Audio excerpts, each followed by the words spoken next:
Okay, so 40 countries are all set to vote in the coming months, 2024, and three elections are going to be very important in South Asia. I mean, of course, four elections. We have Indian elections coming up, and we also have Pakistan, Bangladesh, and Sri Lanka. We're going to talk today about the elections that are coming up in Bangladesh and Pakistan. Pakistan elections are slated on the 8th of February, and Bangladesh is all set to vote on the 7th of January. We have Michael Kugelman with us. Mr. Kugelman is a South Asia Institute Director of Wilson Center. Mr. Kugelman has also written this wonderful article in the Times of India talking about implications of these elections on India. And both these countries are very different. And if you look at the political situation in Pakistan, Nawaz Sharif, who was on self-exile, he is back. He is looking for a fourth term as the Prime Minister of Pakistan. Imran Khan is in jail. Military is all the more powerful, but suddenly has softened towards Nawaz Sharif. We also have the situation in Bangladesh. Now, Bangladesh is a strategic partner of India.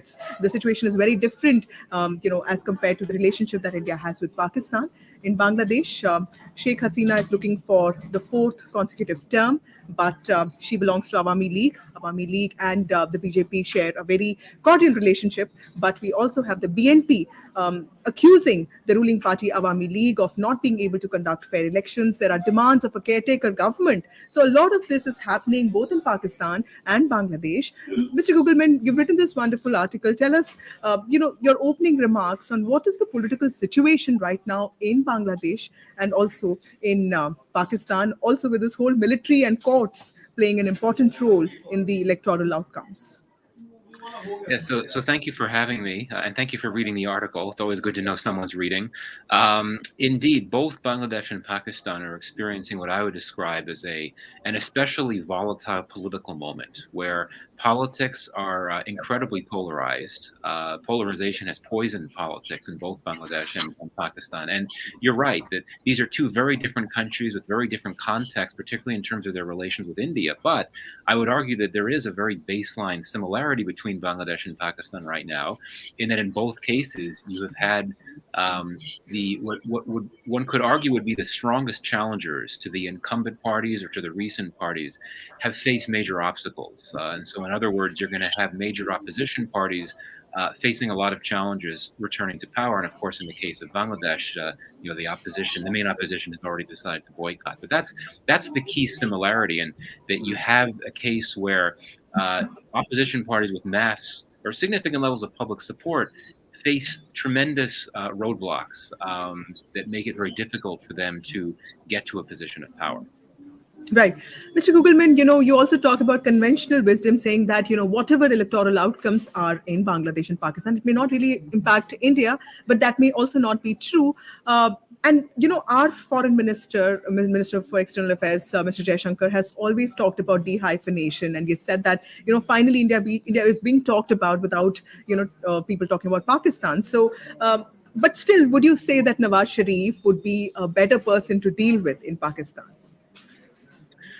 Well, I think that what I argue in the article is that no matter who becomes Pakistan's next prime minister, and indeed, unlike in Bangladesh, there is more uncertainty. We don't know for sure who the next prime minister will be. There's a good chance it could be Nawaz Sharif because he's now once again aligned with military.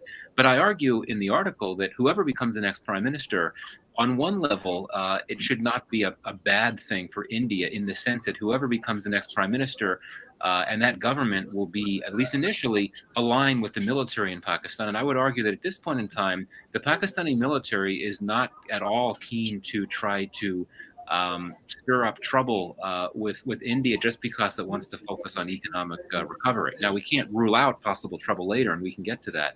But I do think that the focus in Pakistan with those that hold the most power, regardless of who becomes prime minister, is to focus on internal issues, on economic recovery. But Nawaz Sharif is someone that has been willing to publicly express his desire for trying to improve relations with India, particularly through opening up more trade. Now, I know that in India, there's probably not much of a desire for that. But I do think that Sharif is someone that wants to have better relations with India. But again, he's not the one that makes the ultimate decision when it comes to how Pakistan approaches India. Right. Mr. Kugelman, let's talk about Pakistan a little bit because, we've also seen that the country has faced a lot of climate-induced disaster in the last few days. We've seen the whole relationship with Taliban sort of like, exploding and, with these militant attacks growing in numbers. And we've also seen the economy of the country sort of, spiraling down. So how important, and now, if you look at the democratic space, Imran Khan has been languishing in jail since August, and we don't know, there's no news of a boycott. There are these multiple charges against him. So how do you see the political situation in Pakistan, and also when it comes to, democratic evaluation, how does the country fare? Well, my position on the question of democracy in Pakistan has always been that until the military actually returns to the barracks, so to speak, and no longer plays a role in politics and policy, you can't really expect democratization to move forward in Pakistan. And as you know, this has never happened, even though it's been what, 15 years now, more than 15 years since the military formally ceded power to civilians. But even over this period of nominal civilian rule, the military has continued to exert significant levels of influence, and that's particularly the case now. I would argue that in the General Munir era, and this is the army chief who's only been in office for just over a year, I would argue that the military is even more involved in policy than it typically is, and particularly in the case of the economy. I mean, the army chief has a direct role, I would argue, in focusing on economic recovery efforts. Some would argue that's a good thing if the civilians are perceived to not have the capacities to get things done, but it's not good for democracy at all. And indeed, if you throw in all the polarization, if the crackdowns on Khan and his party, which have been particularly extensive, none of this is good for democracy. Right. And Mr. Goldman, what about Bangladesh? Because when you talk about the growth story of Bangladesh, we've also seen a lot of political instability in Bangladesh. We've seen both, close family members of Khaleda Zia and also Sheikh Hasina, being killed while in office. But, somehow, and, yesterday I was reading about Mohammed Yunus getting jailed. But, when you look at the growth story of Bangladesh, the country has been talking about becoming a middle income country by 2031. Somehow that seems to be on track, isn't it? It is for now, but I think this hits on a key issue that for many years, Sheikh Hasina and her party have cited economic growth as a signature achievement, and it's almost like her government has tried to legitimize her rule on that achievement. And I think that she's also used economic growth to try to distract certain audiences from the ugly side of governance playing out in Bangladesh in recent years, and that includes very extensive crackdowns on the opposition and dissent and so on. But we're starting to see signs that this economic growth story could face some challenges. Inflation has been very high in Bangladesh in over the last year or so. Debt is mounting. And with all of this unrest in the Middle East, that could impact Bangladesh's energy security, which has already seen significant levels of electricity shortages. And then you look at a country that has been so reliant on garment exports for so long. That's a big reason why its economy has become a success story. But can it really sustain itself? Can it sustain its economy by relying on one sole export? So I would argue that the economic growth story in Bangladesh, could face some challenges, and that could have some political implications for Sheikh Hasina and her party. It would be a vulnerability that the opposition could exploit if it has the capacity to actually mount large rallies. It did do this a year ago when inflation started to rise, but. So anyway, I think that it's both an economic challenge and potentially a political challenge for the ruling party. Right. And how do you see India's relationship with Bangladesh, especially Sheikh Hasina and Awami League? Because in the last few days, in the last few years, we've not just seen, development of cultural and linguistic ties. We've seen movies being made. We've seen joint collaborations when it comes to radio programs. We see a lot of infrastructure development. So clearly, there is a sense of apprehension about Khaleda Zia or BNP because there is this fear about Islamic jihadism, coming up. So how do you see Bangladesh's relationship with India? Right. I think that at this point in time, India's relationship with Bangladesh is probably one of its strongest partnerships in South Asia, particularly with uncertainties in Afghanistan. Obviously, with the Taliban in power, relations are actually quite workable with the Taliban, but they're not official. Nothing like the strong relationships that India's governments have had with non-Taliban governments there. So Bangladesh is a very important partnership. I would argue, though, that one big reason why this partnership has been so strong now is because of the fears of the alternative. That New Delhi is very concerned about the prospect of the return to power of the BNP and the destabilizing risks that would pose. As you know, this is the position in New Delhi, whereas the Awami League is seen as a much better option. Um, and I think that the way in which both the Awami League and the BJP in India view the BNP is very similar. And that helps bring the two together as well. Not to mention, there appears to be very strong chemistry and friendship between the two leaders, Sheikh Hasina and that all helps as well. So it's in a good place, the relationship. But what I would say here, and I get into this in the article, the point of caution is that after the election is done in Bangladesh, the Awami League will be back once again. The BNP will be highly aggrieved. They'll be very angry about an election that it rejects. It'll be very angry about the Awami League being in power for another 5 years. And we've already seen the BNP and its supporters given to anti-India sentiment. And so I think that there is a risk, knowing the BNP, knowing how close Sheikh Hasina is to Modi and the BJP in India, that suggests that there could be flare-ups in anti-India sentiment among larger expanses of the public in Bangladesh. I think that could be concerning for India. It's a very important point. And, there's this very interesting aspect of caretaker governments that you write about in your article and how that has been at the center of this political debate. In Pakistan, of course, it's seen differently because, they feel that the caretaker government has overstayed and elections are not being held. And in Bangladesh, the opposition has been demanding a caretaker government so that fair and free elections, can take place. So, can you explain to us about, what is this whole mystery of caretaker governments, both in Bangladesh and in Pakistan? Yeah, indeed, it's very interesting. As I say in the article, in both countries, Bangladesh and Pakistan, the caretaker clause is at the heart of political crises, but for different reasons. So in Bangladesh, you did have a caretaker clause that was in place for several elections, and in 2011, the Supreme Court deemed that it was illegal, and then the Parliament then essentially struck down. It basically got rid of the caretaker clause. Now that happened when Sheikh Hasina was in power. It was during her first term.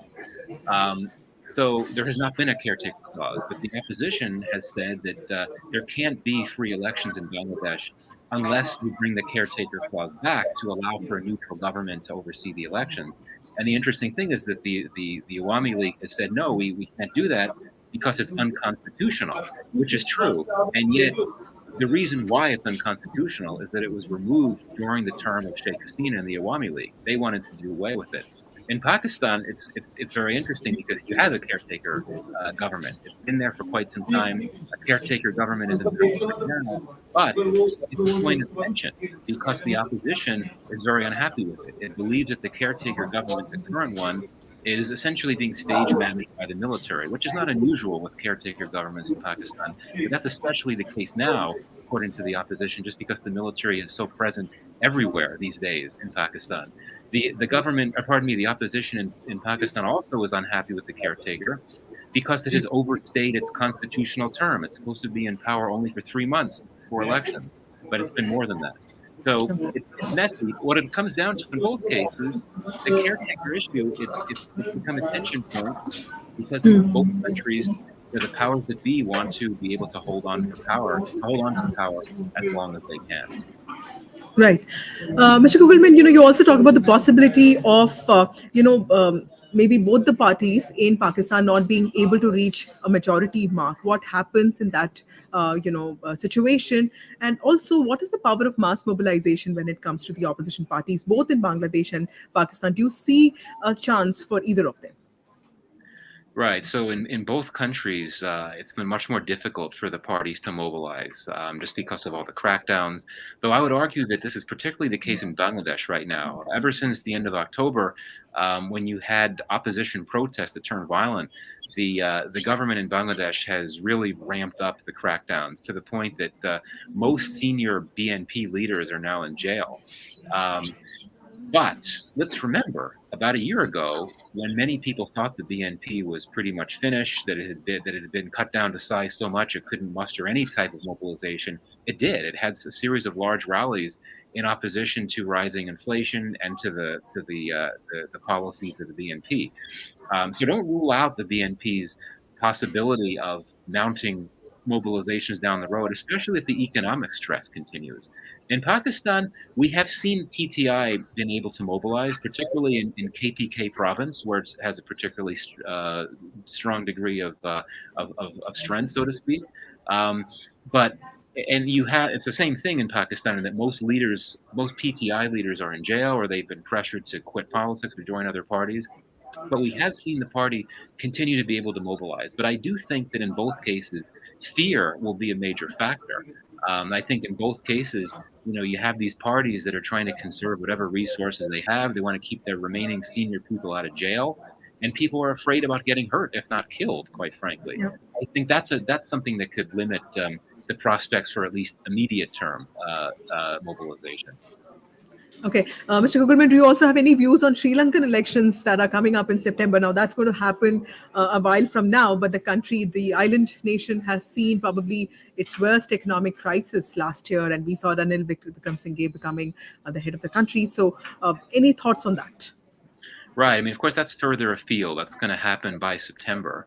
And I think that one of the big questions is, will the current president be able to bank on what appear to be significant signs of economic recovery in Sri Lanka to help him catapult himself back to power? But it's, of course, questionable and controversial. I mean, there's so many indications that Sri Lanka's economy continues to struggle. The government itself released data just in the last few days that suggested that monthly incomes of about 60% of the households in Sri Lanka actually were reduced in recent weeks. So that's concerning. Another issue is that for many in Sri Lanka who were so unhappy with Rajapaksa, Gotabaya Rajapaksa, the previous president, they view the current president as close to him, which he is. So that suggests that you could still have a lot of anger in Sri Lanka toward the current government, toward the current president, even if there's some modest signs of economic recovery. But it remains to be seen. There's plenty of time to go where things could change. Right. So I don't feel safe making any predictions right now. Okay, my last question to you. We saw that the last year was diplomatically very sort of significant for India, because we saw Prime Minister Narendra Modi going to the US. It was a state visit. We saw important deals being signed when it comes to semiconductors or jet engines, and then we also saw the Prime Minister making visits to countries like Greece that were not really expected. And of course, the G20 presidency happened, where a consensus was hammered out, and that really was sort of, in a way, seen as a remarkable victory for India. Diplomatic victory for India. So, would you say that any outcome in the neighborhood, electoral outcome in the neighborhood, has become manageable for India, at a stage that it is right now? Yeah, I do think so.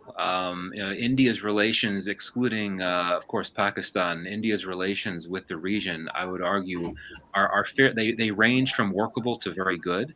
And I think you look at a case like the Maldives, where, as you know, there was an Yes. election just November. It brought to power, a president who is known for being more pro-China than pro-India. That will be a challenge for India. But I think that's one of the only cases where India really faces a significant challenge. Its relations with Sri Lanka, I think, are in quite a good place.